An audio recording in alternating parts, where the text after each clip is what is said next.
ہمارے لیے آج کی تلاوت رسولوں کے اعمال اس کا 6 باب 8ویں سے 10ویں، پھر 7ویں باب کی 54ویں سے 59ویں آیت۔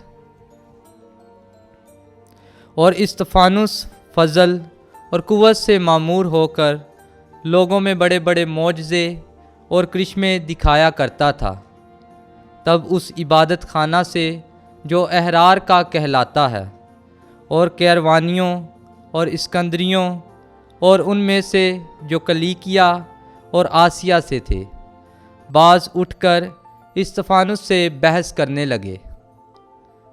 وہ نہ تو اس حکمت کا اور نہ روح ہی کا مقابلہ کر سکے جس سے وہ کلام کرتا تھا۔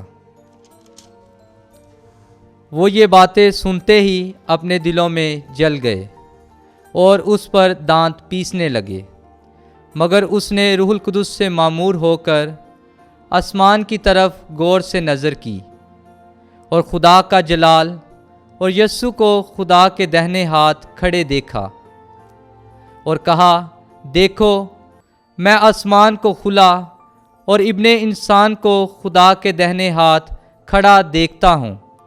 اس پر انہوں نے بڑے زور سے چلا کر اپنے کان بند کر لیے اور ایک دل ہو کر اس پر لپکے، اور شہر سے باہر نکال کر اسے سنسار کرنے لگے۔ اور گواہوں نے اپنے کپڑے شاؤل نامی ایک نوجوان کے پاؤں کے پاس رکھ دیے۔